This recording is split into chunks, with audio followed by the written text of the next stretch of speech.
1970년 초봄, 벚꽃잎이 하얗게 흩날리는 대학 캠퍼스였습니다. 봄바람에 살랑살랑 춤추는 꽃잎들이 마치 눈송이처럼 떨어져 내렸죠. 그 아름다운 풍경 속에서도 유독 눈에 띄는 한 여학생이 있었어요. 바로 김영자였습니다. 영자는 항상 단정한 차림새로 교정을 걸었어요. 깔끔하게 빗어넘긴 머리에 소박하지만 정갈한 옷차림, 그리고 무엇보다 맑고 진실한 눈빛이 인상적이었습니다. 동급생들 사이에서는 캠퍼스의 여신이라고 불릴 정도로 인기가 높았죠. 성적도 늘 상위권이었고 누구에게나 친절했거든요. 하지만 모든 사람이 영자를 좋아하는 건 아니었습니다. 특히 몇몇 여학생들은 영자를 질투의 대상으로 여겼어요. 그 중에서도 박미자와 그 무리들이 가장 심했죠. 쟤 좀 봐. 맨날 저렇게 얌전한 척하면서 남자들한테는 다 인기 있잖아. 미자가 복도 한쪽 구석에서 친구들과 수군거렸습니다. 그러게 말이야. 공부도 잘하고 예쁘기까지 하니까 당연히 웃는 거지. 근데 들었어? 집이 어렵다며? 다른 친구가 맞장구 쳤어요.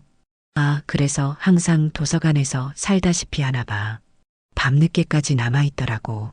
또 다른 친구가 비아냥거렸습니다. 영자는 우연히 이 대화를 들었지만 아무 말도 하지 않았어요. 그저 고개를 살짝 숙이고 조용히 지나쳤을 뿐이죠. 하지만 마음속 깊은 곳에서는 뭔가 쓰라린 감정이 올라왔습니다. 입술을 지그시 깨물며 그 감정을 애써 눌러 담았어요. 나도 그냥 나대로 열심히 살고 있을 뿐인데. 영자의 마음속 독백이었습니다. 사실 영자에게는 아무도 모르는 비밀이 있었어요. 집안 형편이 어려워서 새벽 아르바이트를 하고 있다는 것 말입니다. 매일 새벽 5시에 일어나 신문 배달을 하고 오후에는 과외를 했죠. 그래서야 겨우 학비와 생활비를 충당할 수 있었거든요. 영자는 항상 지쳐 보였지만 결코 내색하지 않았습니다. 동급생들 앞에서는 언제나 밝은 미소를 지었고 누군가 도움을 청하면 자신이 바빠도 마다하지 않았어요. 그런 모습이 오히려 일부 학생들에게는 가식적으로 보였을지도 모르겠네요. 하루는 중간고사 준비로 모든 학생들이 바쁜 시기였습니다. 도서관은 새벽까지 불이 꺼지지 않았죠. 영자도 그날 밤늦게까지 도서관에 남아 있었어요. 시계를 보니 벌써 밤 11시가 넘었습니다. 오늘도 새벽 일찍 일어나야 하는데 영자는 속으로 한숨을 쉬었어요. 하지만 시험 준비를 소홀히 할 수도 없었죠. 장학금을 받으려면 성적을 유지해야 했거든요. 그때 도서관 한쪽에서 웃음소리가 들렸습니다. 미자와 친구들이 모여 앉아 수다를 떨고 있었어요. 야, 김영자 아직도 있네. 진짜 독하다, 독해. 미자가 영자를 흘끔 쳐다보며 말했습니다. 저렇게 밤늦게까지 공부해야 1등 하는 거 아니야? 우리는 집에서 편안히 공부해도 되는데. 친구가 비꼬듯 대답했죠. 영자는 그 소리를 들었지만 모른 척했습니다.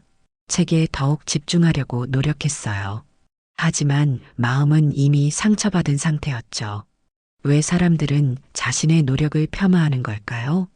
왜 힘든 상황을 이해하려 하지 않는 걸까요? 그날 밤 영자는 도서관을 나서면서 벚꽃나무 아래에서 잠시 멈춰 섰습니다. 달빛에 비친 벚꽃잎들이 바람에 흩날리고 있었어요. 그 모습이 마치 자신의 마음 같았습니다. 흩어지고 떨어져도 아무도 알아주지 않는 그런 외로운 말이에요. 영자는 그 순간 스스로에게 다짐했습니다. 언젠가는 내가 옳았다는 걸 보여줄 거야. 하지만 그것이 복수가 아닌 다른 방식이어야 한다는 것도 마음 깊이 알고 있었죠. 영자의 하루는 새벽 5시에 시작되었습니다. 알람 소리보다 먼저 눈을 뜨는 게 이미 습관이 되어버렸죠. 찬 바람이 스며드는 작은 원룸에서 일어나 조용히 세수를 하고 옷을 갈아입었어요. 신문 배달을 위해 자전거를 타고 나가는 길, 아직 잠들어 있는 도시는 고요했습니다. 영자야, 오늘도 고생이 많네. 신문 보급소 사장님이 따뜻한 커피 한 잔을 건네주셨어요. 아니에요, 괜찮습니다. 감사해요. 영자는 미소를 지으며 받아들었죠. 신문을 다 배달하고 나면 보통 오전 9시였습니다. 그러면 서둘러 학교로 향해 첫 번째 수업에 참석했어요. 가끔 친구들이 영자야, 얼굴이 피곤해 보인다라고 말하면 어젯밤에 좀 늦게 잤어라고 얼버무렸죠. 새벽부터 일한다는 걸 굳이 알릴 필요는 없다고 생각했거든요. 그런데 어느 날부터 영자의 일상에 변화가 찾아왔습니다. 후배 이병철이 갑자기 학교에 나오지 않게 된 거예요. 병철이는 영자보다 2살 어린 후배로 성격이 내성적이지만 공부를 열심히 하는 학생이었어요. 선배, 병철이가 입원했다는 얘기 들었어요? 같은 과 후배가 영자에게 조심스럽게 말했습니다. 뭐라고요? 무슨 병으로요? 영자는 깜짝 놀랐어요. 정확하지는 않은데 혈액 관련 병이라고 하더라고요. 심각하다는 얘기도 있고 영자는 그 소식을 듣고 가만히 있을 수 없었습니다. 수업이 끝나자마자 병원으로 달려갔죠. 병원 복도를 걸으며 병철이의 병실을 찾는 동안 마음이 무거워졌어요. 병철아, 영자가 병실 문을 살짝 열고 들어갔습니다. 병상에 누운 병철이는 얼굴이 창백했어요. 그래도 영자를 보자 억지로 미소를 지었죠. 선배, 와주셔서 고마워요. 민망해서 어떻게 연락드릴지 몰랐어요. 무슨 소리야? 그런 걸 왜 혼자 끙끙 앓고 있어? 영자는 병철이의 손을 꼭 잡았습니다. 병철이의 담당 의사에게서 들은 얘기는 충격적이었어요. 급성 백혈병이라는 진단이었죠. 치료비도 만만치 않고 무엇보다 지속적인 간병이 필요하다는 얘기였습니다. 가족은 어디 계시는데? 영자가 물었어요. 부모님이 시골에 계신데 농사일 때문에 오시기 어려우시고 경제적으로도. 병철이가 말끝을 흐렸습니다. 그 순간 영자는 망설임 없이 결정했어요. 내가 돌봐줄게. 선배, 그러시면 안 되죠. 선배도 바쁘시잖아요. 괜찮아. 나는 괜찮으니까 걱정하지 마. 하지만 영자도 사실 여유가 있는 상황은 아니었어요. 신문 배달과 과외로 벌어들이는 돈으로는 자신의 생활비와 학비도 빠듯했거든요. 그런데도 병철이를 혼자 둘 수는 없었습니다. 영자는 그날부터 병원과 학교, 그리고 아르바이트를 오가는 생활을 시작했어요. 새벽에 신문 배달을 하고 오전에는 수업을 듣고 오후에는 병원에서 병철이를 돌보고 저녁에는 과외를 했죠. 하루에 서너 시간 자는 게 고작이었습니다. 영자야, 요즘 많이 힘들어 보인다. 무슨 일 있어? 절친한 친구 최정순이 걱정스럽게 물었어요. 아니야, 괜찮아. 그냥 좀 바쁠 뿐이야. 영자는 여전히 진실을 말하지 않았습니다. 병원비와 간병비가 계속 들어갔어요. 영자는 과외 시간을 늘리고 주말에는 식당에서 서빙 아르바이트까지 시작했습니다. 몸은 점점 지쳐갔지만 포기할 수 없었어요. 선배, 정말 죄송해요. 쟤 때문에 이렇게. 병철이가 미안해하며 말했습니다. 무슨 소리야? 우리가 남이야? 빨리 나와서 같이 졸업하자. 영자는 밝게 웃으며 대답했어요. 하지만 현실은 녹록지 않았습니다. 수업에 제대로 참석하지 못하다 보니 성적이 떨어지기 시작했어요. 출석 일수도 부족했죠. 더 큰 문제는 학비였습니다. 병원비 때문에 다음 학기 등록금을 마련할 수 없게 되었거든요. 휴학을 해야겠다. 영자는 혼자 중얼거렸습니다. 하지만 휴학도 쉽지 않았어요. 장학금을 받고 있던 상황에서 휴학을 하면 다시 복학하기가 어려울 수도 있었거든요. 고민에 고민을 거듭한 끝에 영자는 가장 어려운 선택을 하게 되었습니다. 지도교수 오기남 교수님을 찾아간 건 늦은 저녁이었어요. 교수님은 연구실에서 논문을 보고 계셨죠. 교수님, 죄송합니다. 늦은 시간에 찾아뵈서. 영자 학생, 무슨 일인가? 함께. 오 교수님은 자상한 목소리로 말씀하셨어요. 영자는 그동안 감춰왔던 모든 이야기를 털어놓았습니다. 가정 형편, 아르바이트, 그리고 병철이 간병까지. 말하는 동안 눈물이 주르륵 흘러내렸어요. 그래서 중퇴를 하려고 합니다. 영자의 목소리가 떨렸습니다. 오 교수님은 한동안 말없이 영자를 바라보셨어요. 그러더니 조용히 일어나서 영자의 손을 꼭 잡아주셨죠. 공부보다 더 중요한 걸 내가 지켰구먼. 교수님의 목소리도 약간 떨리고 있었어요. 교수님, 언젠가 다시 공부할 기회가 올 거야. 그때까지 지금 하고 있는 일을 계속해라. 그것도 훌륭한 공부니까. 영자는 그날 밤 교수님의 따뜻한 말씀을 마음에 새기며 집으로 돌아갔습니다. 힘들고 외로웠지만 자신이 하고 있는 일이 옳다는 확신만은 있었어요. 30년이라는 세월이 흘렀습니다. 어느덧 2010년대 서울 강남의 한 고급 호텔에서는 특별한 모임이 열리고 있었어요. 바로 대학교 동창회였죠. 그것도 30주년을 기념하는 성대한 행사였습니다. 와, 정말 오랜만이다. 너 진짜 안 변했네. 어머, 이게 누구야? 호텔 로비는 오랜만에 만난 동창들의 반가운 인사와 웃음소리로 가득했어요. 모두들 정장을 차려입고 나름대로 멋을 부린 모습이었죠. 30년이라는 세월 동안 각자의 자리에서 나름의 성공을 이룬 사람들이 모인 자리였거든요. 김 판사님 오셨네요. 박 부장님, 정말 오랜만입니다. 이름표를 보면 전 지방법원 판사, 대기업 임원, 병원 원장 같은 화려한 직함들이 줄지어 있었어요. 모두들 자신의 성공담을 늘어놓느라 바빴죠. 나는 작년에 승진해서 상무가 됐어. 회사에서 인정받아서 말이야. 한 동창이 자랑스럽게 말했습니다. 그래, 나는 얼마 전에 개업한 병원이 대박이 났어. 환자들이 줄을 서서 기다릴 정도야. 다른 동창이 맞받아쳤어요. 그런 화려한 분위기 속에서 조용히 입장하는 한 여성이 있었습니다. 바로 김영자였어요. 다른 사람들에 비해 특별히 화려하지도 않은 옷차림이었죠. 검은색 정장에 간소한 액세서리, 그리고 여전히 맑은 눈빛을 지니고 있었어요. 영자가 접수대에서 이름표를 받았습니다. 다른 사람들과 달리 직함란에는 아무것도 적혀 있지 않았어요. 그냥 김영자라는 이름만 적혀 있을 뿐이었죠. 어머, 김영자? 뒤에서 누군가 영자의 이름을 불렀습니다. 돌아보니 박미자였어요. 30년 전 그 박미자 말입니다. 물론 세월의 흔적이 역력했지만 여전히 똑같은 표정과 말투였어요. 어머나, 정말 김영자 맞네.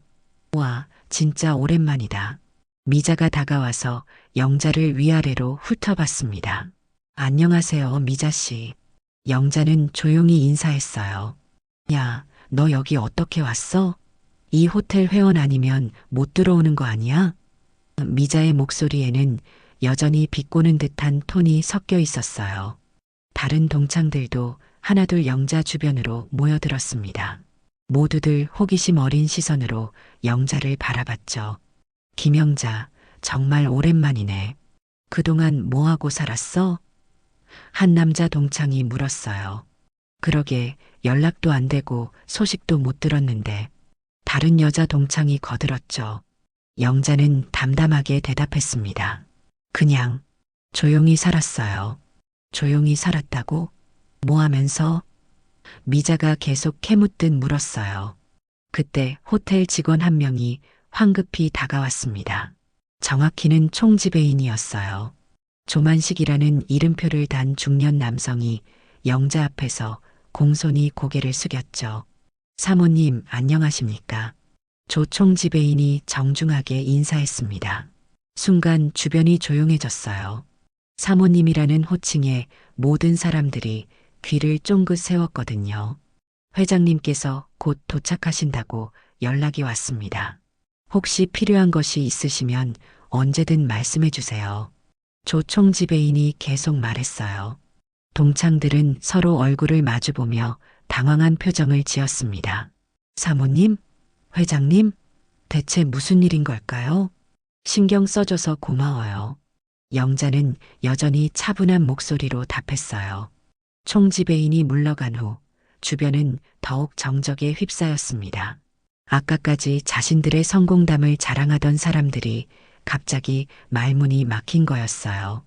사모님이라고 했는데 한 동창이 조심스럽게 중얼거렸습니다. 회장님이라고도 했고 다른 동창이 덧붙였어요. 미자의 얼굴은 점점 창백해졌습니다. 갑자기 당황한 듯 들고 있던 물컵을 떨어뜨렸어요. 와장창 깨지는 소리가 로비에 울려 퍼졌죠. 어머, 미안해. 깜짝 놀라서. 미자가 어색하게 웃으며 말했어요. 호텔 직원들이 재빨리 달려와서 깨진 유리 조각을 치웠습니다. 그 사이 영자는 조용히 미소만 지고 있었어요. 아무 말도 하지 않았죠. 영자야, 혹시 너. 한 동창이 조심스럽게 말을 꺼내려 했습니다. 그때 호텔 입구 쪽에서 웅성거리는 소리가 들렸어요. 검은색 고급 승용차 몇 대가 호텔 앞에 멈춰 섰거든요. 운전기사가 뒷문을 열어주자 정장을 입은 중년 남성이 내렸습니다. 저분이 누구시지? 동창들이 수군거렸어요. 그 남성은 호텔 로비로 들어오면서 주변을 둘러봤습니다. 그러다가 영자를 발견하자 얼굴에 환한 미소를 지었어요. 그리고는 영자에게 다가와서 자연스럽게 손을 잡았죠. 여보, 늦어서 미안해. 그가 영자에게 말했습니다.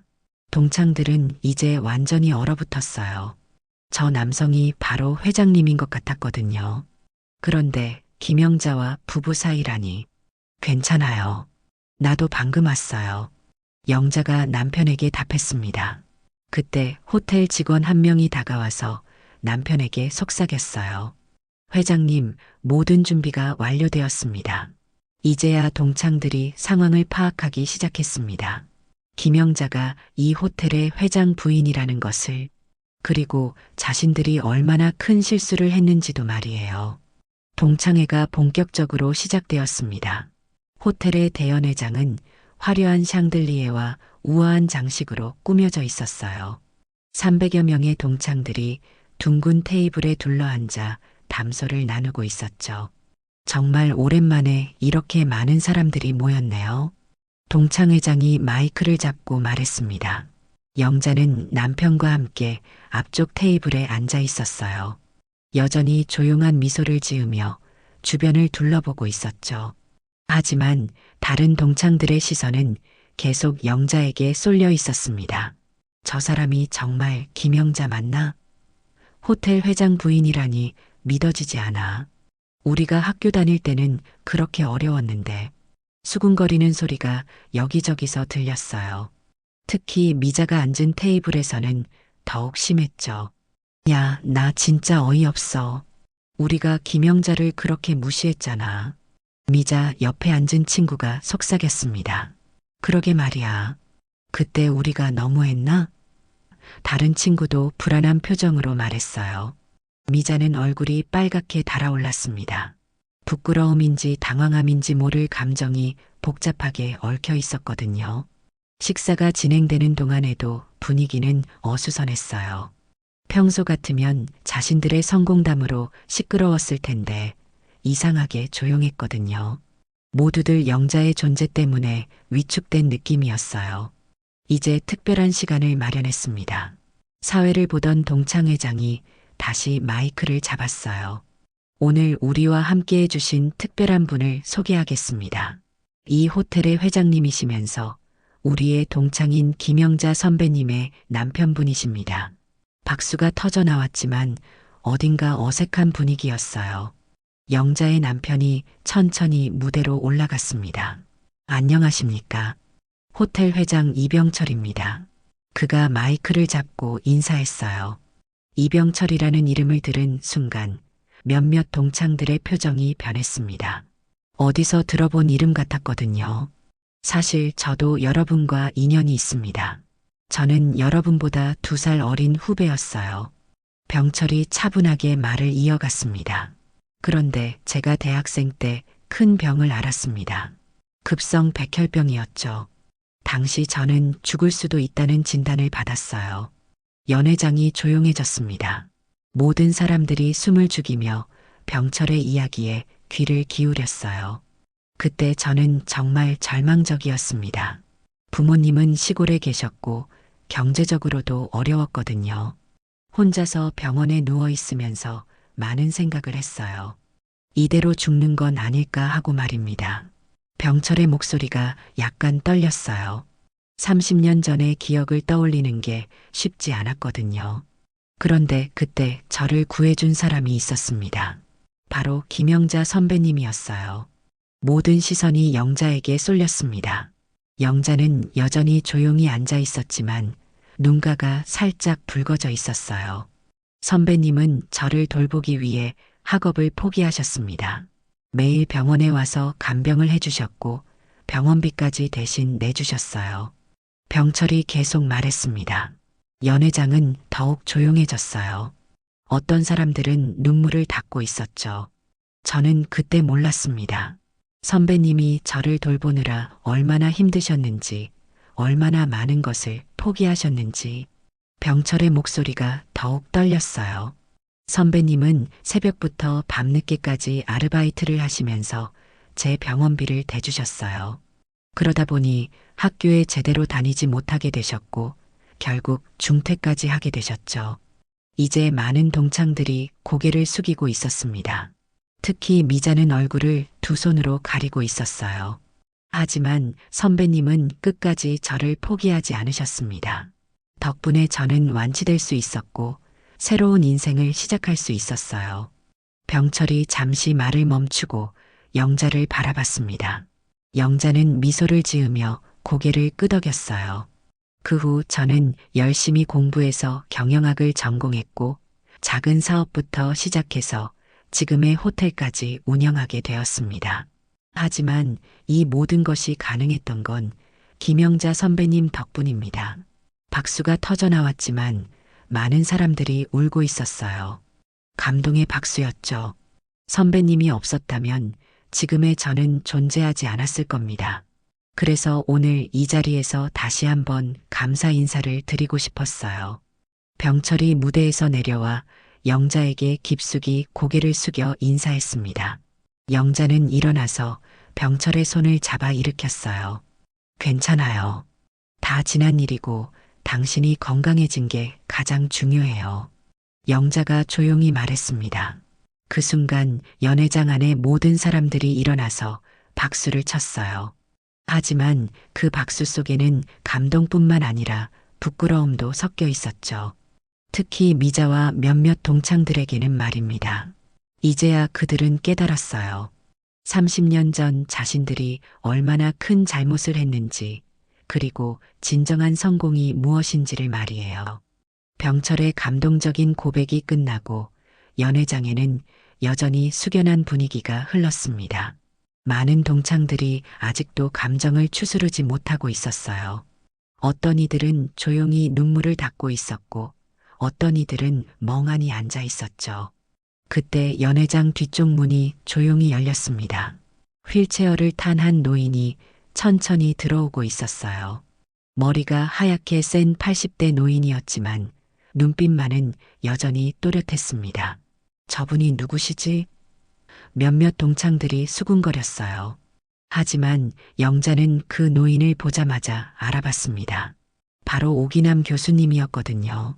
30년 전 자신이 중퇴를 결심했을 때 마지막으로 찾아뵌 바로 그분 말이에요. 교수님, 영자가 작은 소리로 중얼거렸습니다. 오 교수님을 밀고 있던 건 교수님의 제자였어요. 현재 그 대학의 총장을 맡고 있는 분이었죠. 여러분, 특별한 분을 모셨습니다. 총장이 마이크를 잡고 말했습니다.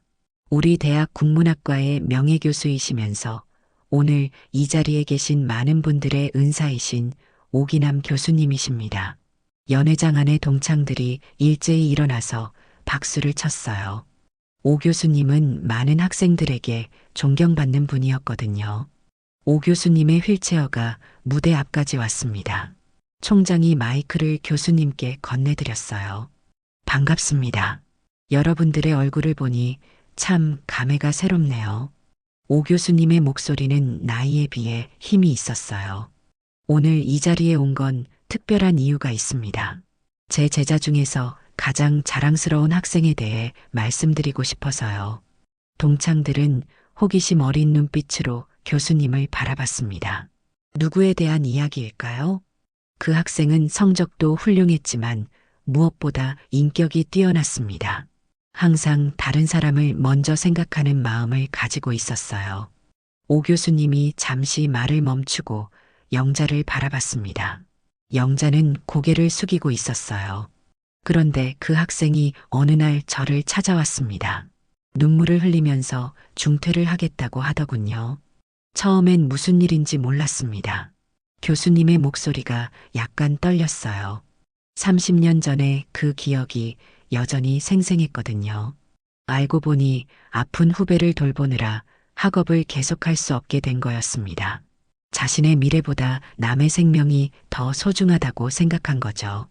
연회장이 다시 조용해졌습니다. 모든 사람들이 숨을 죽이며 교수님의 말씀에 귀를 기울였어요. 저는 그때 그 학생에게 말했습니다. 공부보다 더 중요한 걸 내가 지켰다고 말이에요. 교수님이 영자를 직접 바라보며 말했습니다. 김영자, 일어나거라. 영자가 천천히 일어났습니다. 얼굴이 빨갛게 달아올라 있었어요. 여기 계신 분들, 혹시 성공이 무엇이라고 생각하십니까? 교수님이 동창들에게 물었어요. 좋은 직장에 다니는 거? 많은 돈을 버는 거? 높은 지위에 오르는 거? 몇몇 동창들이 고개를 끄덕였습니다. 물론 그것들도 중요합니다. 하지만 진정한 성공은 다른 사람을 위해 자신을 희생할 수 있는 마음이 아닐까요? 교수님의 목소리에 힘이 실렸어요.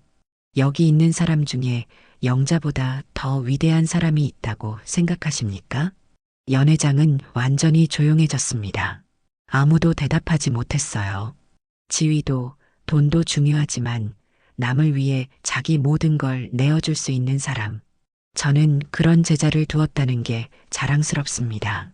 교수님의 눈에 눈물이 맺혔어요. 영자의 눈에도 눈물이 고여 있었죠. 영자야, 내가 그때 한 선택이 옳았다는 걸 오늘 이 자리에서 확인했구나. 교수님이 영자에게 손을 내밀었습니다. 영자가 교수님께 다가가서 그 손을 잡았어요. 교수님, 그때 말씀해 주신 덕분에 포기하지 않고 살 수 있었어요. 영자의 목소리가 떨렸습니다. 아니다. 너 스스로 해낸 거야. 나는 그저 응원했을 뿐이고. 이 광경을 지켜보던 동창들 중 많은 사람들이 눈물을 흘리고 있었어요. 특히 미자는 얼굴을 완전히 손으로 가리고 흐느끼고 있었죠. 우리가 정말 잘못했구나. 미자 옆에 앉은 친구가 속삭였어요. 그때 우리가 김영자를 그렇게 무시하고 얼마나 힘들었을까. 다른 동창들도 비슷한 생각을 하고 있었습니다. 30년 전 자신들의 행동이 얼마나 부끄러운 것이었는지 이제야 깨닫게 된 거예요. 오 교수님은 다시 마이크를 잡았습니다. 오늘 이 자리에서 여러분께 말씀드리고 싶은 건 이겁니다. 진정한 성공은 남을 밟고 올라서는 게 아니라 남을 일으켜 세우는 것이라는 걸 말이에요. 교수님의 마지막 말이 연회장에 울려 퍼졌습니다. 그리고 모든 사람들이 일어나서 영자에게 박수를 보냈어요. 이번에는 진심 어린 존경의 박수였습니다. 오 교수님의 말씀이 끝나고 연회장에는 깊은 침묵이 흘렀습니다. 그 침묵 속에서 가장 고통스러워하는 사람은 바로 박미자였어요. 30년 전 영자를 가장 심하게 괴롭혔던 장본인이었거든요. 미자는 자리에서 일어나지도 못하고 있었습니다. 온몸이 떨리고 있었어요. 머릿속에서는 30년 전의 기억들이 파노라마처럼 지나가고 있었죠. 쟤는 공부도 잘하고 인기 많으니까 당연히 웃는 거지. 집이 어렵다며? 저렇게 밤늦게까지 공부해야 1등 하는 거 아니야? 자신이 했던 말들이 얼마나 잔인했는지 이제야 깨달았어요. 그때 영자가 얼마나 힘들었을지, 얼마나 외로웠을지. 미자야, 괜찮아? 옆에 앉은 친구가 걱정스럽게 물었어요. 난, 난 정말 나쁜 사람이었구나. 미자가 떨리는 목소리로 중얼거렸습니다. 미자만이 아니었어요. 당시 영자를 무시했던 다른 동창들도 마찬가지였죠. 모두들 고개를 들지 못하고 있었어요. 우리가 얼마나 어리석었는지. 김영자가 그런 상황이었는데도 우리는. 한 동창이 후회의 말을 뱉었습니다. 그때 우리가 조금이라도 도와줬다면. 다른 동창도 자책하고 있었어요. 한편 영자는 여전히 차분한 모습이었습니다. 오 교수님과 대화를 나누며 따뜻한 미소를 지고 있었어요. 원망이나 분노 같은 감정은 전혀 보이지 않았죠. 영자야, 정말 대단하구나. 이렇게 훌륭한 사람이 되어서. 교수님이 영자의 손을 꼭 잡으며 말씀하셨어요. 교수님 덕분이에요. 그때 교수님께서 용기를 주지 않으셨다면 포기했을 거예요. 영자가 고마움을 표했습니다. 그 모습을 바라보던 미자는 더 이상 참을 수 없었어요. 갑자기 자리에서 일어나더니 영자에게로 걸어갔습니다. 다리가 후들거렸지만 어떻게든 영자 앞까지 갔어요. 영자야. 미자가 영자를 부르자 주변이 조용해졌습니다. 영자가 돌아서서 미자를 바라봤어요. 여전히 따뜻한 눈빛이었죠. 미자 씨. 영자가 조용히 인사했습니다. 미자는 그 순간 무릎이 꺾이는 것 같았어요. 미자 씨라는 호칭이 마음에 박혔거든요. 예전에는 미자야라고 불렀는데 이제는 미자 씨였어요. 그 거리감이 느껴졌죠. 영자야. 아니, 영자 씨. 미자가 말을 더듬었습니다. 편하게 말해요, 미자 씨. 영자가 미소를 지으며 말했어요. 하지만 미자는 더 이상 편하게 말할 수 없었습니다. 30년 전과는 완전히 다른 상황이었거든요.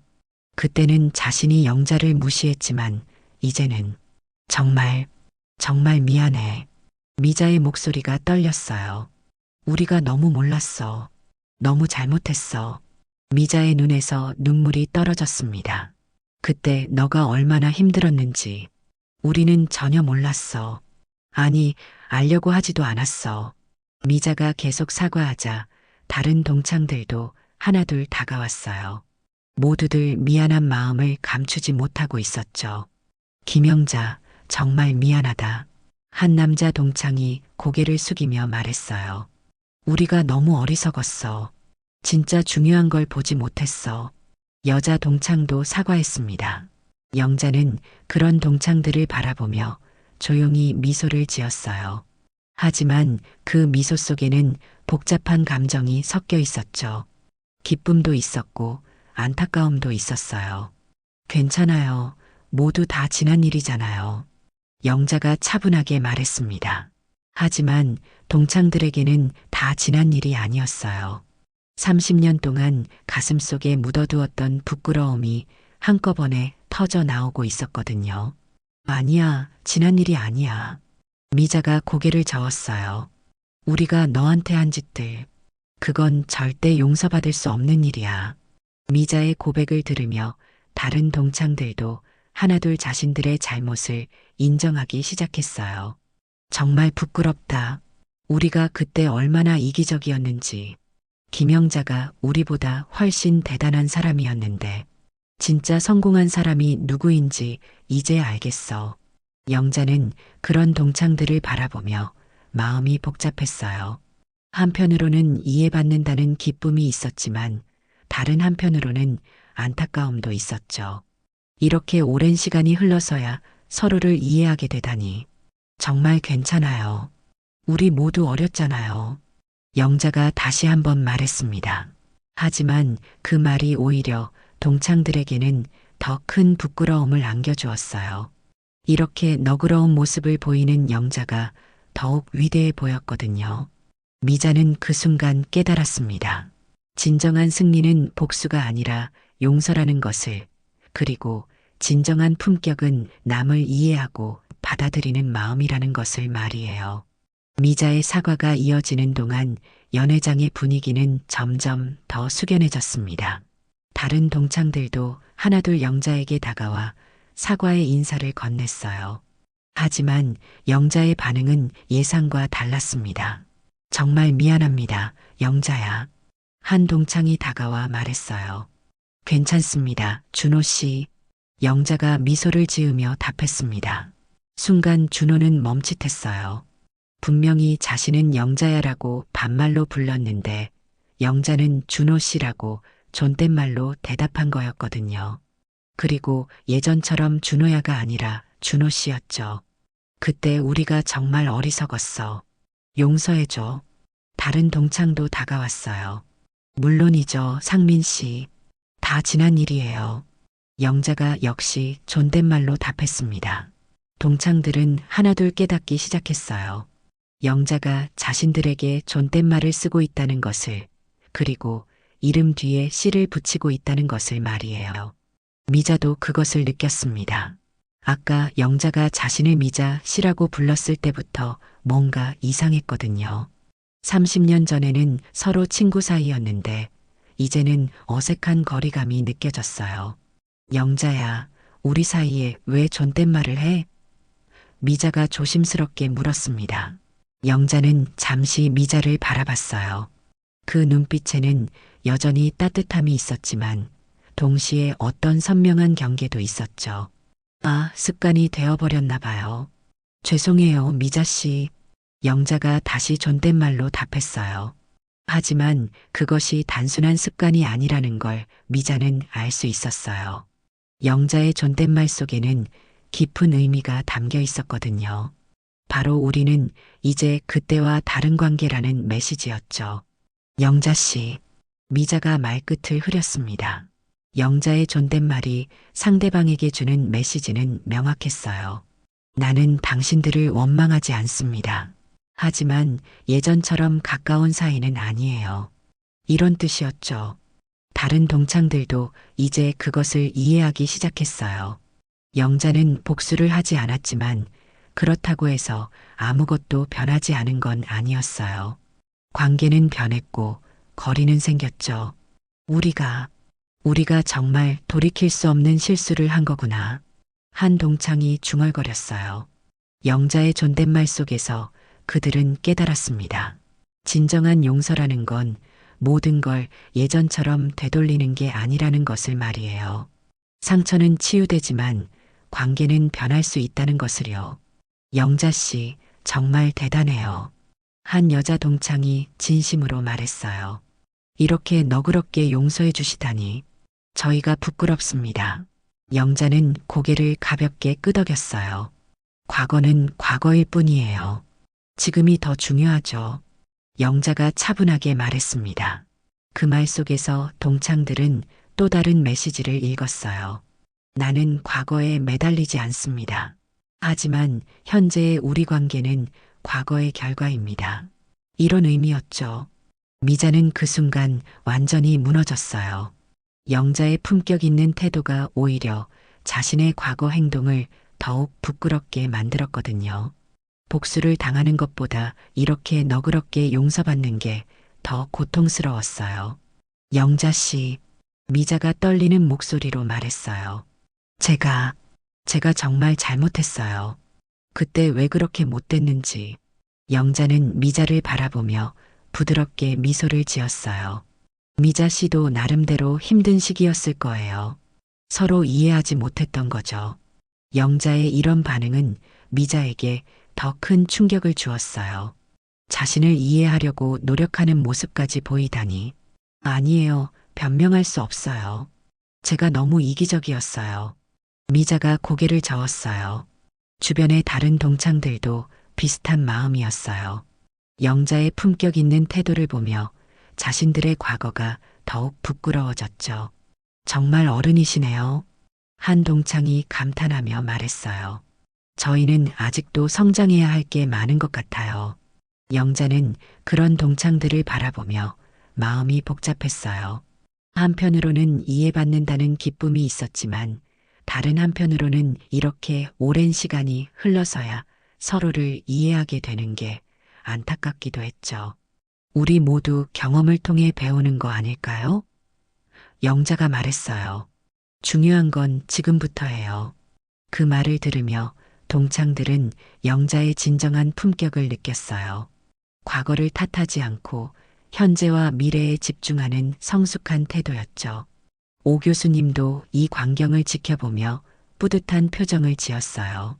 자신의 제자가 이렇게 훌륭한 사람으로 성장한 모습을 보니 마음이 따뜻해졌거든요.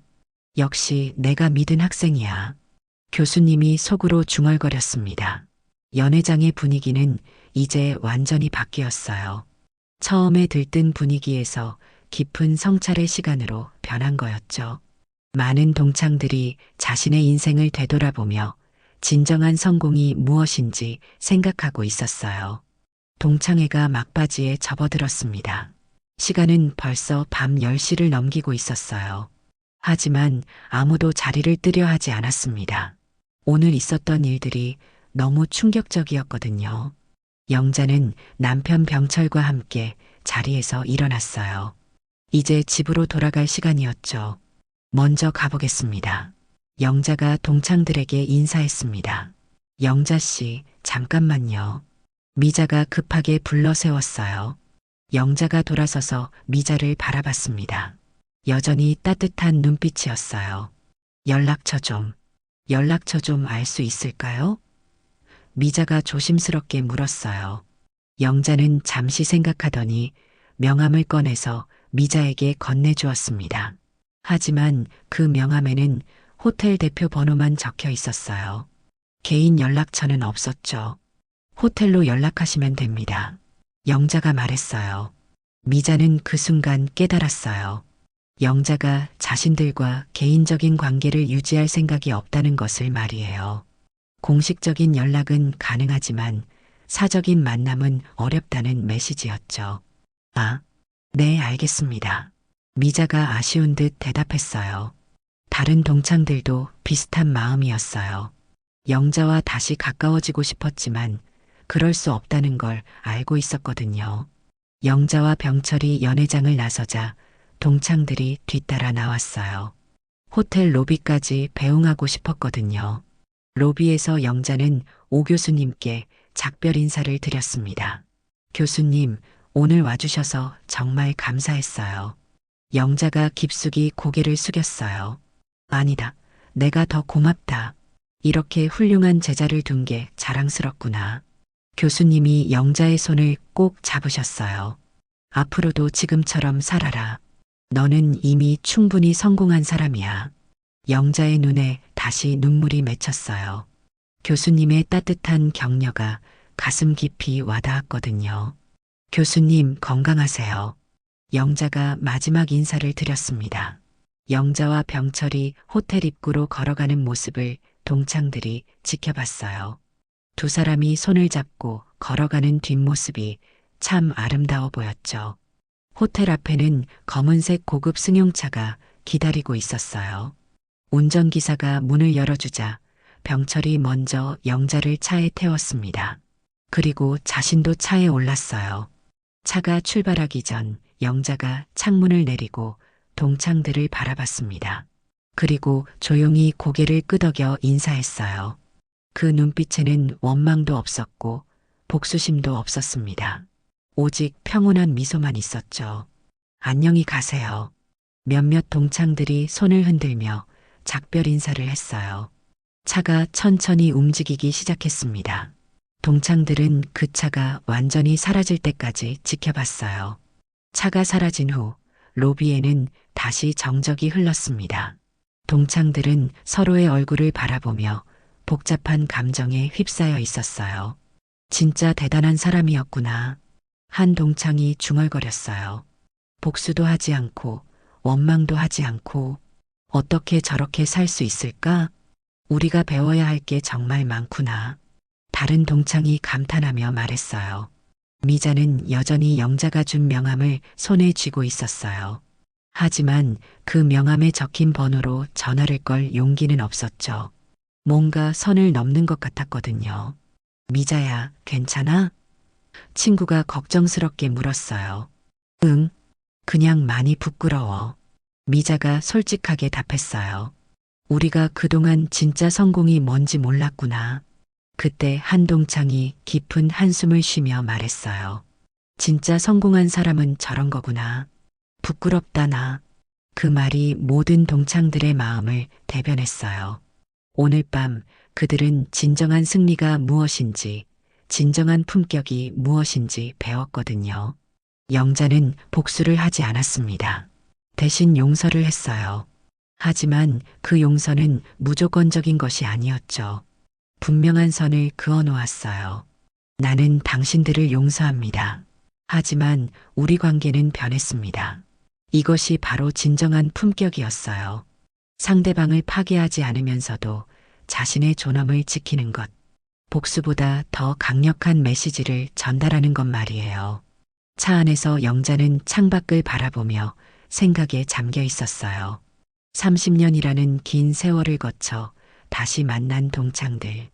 그들의 사과를 받으며 마음 한편으로는 후련했지만 다른 한편으로는 아쉬움도 있었죠. 여보, 괜찮아? 병철이 걱정스럽게 물었어요. 응, 괜찮아. 오히려 후련해. 영자가 미소를 지으며 답했어요. 그동안 마음속에 묻어두었던 것들을 정리할 수 있었어. 힘들지 않았어? 전혀. 오히려 감사했어. 내가 옳은 길을 걸어왔다는 걸 확인할 수 있었거든. 영자의 목소리에는 확신이 담겨 있었어요. 30년 전 자신이 한 선택이 옳았다는 것을, 그리고 지금의 삶이 진정한 성공이라는 것을 말이에요. 차는 서울의 야경을 뒤로하며 조용히 달려갔습니다. 영자는 창밖의 불빛들을 바라보며 속으로 다짐했어요. 앞으로도 지금처럼 살자.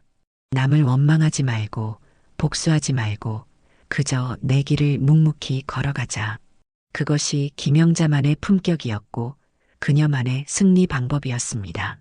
복수가 아닌 너그러움으로, 분노가 아닌 용서로 완성한 진정한 승리였어요. 호텔에서는 동창들이 여전히 여운에 젖어 있었습니다. 오늘 밤의 경험은 그들의 인생관을 바꿔놓을 만큼 강렬했거든요. 진정한 성공이 무엇인지, 진정한 품격이 무엇인지 깨달은 밤이었죠. 그리고 김영자라는 한 여성이 보여준 너그러움과 품격은 오래도록 그들의 기억 속에 남을 것입니다.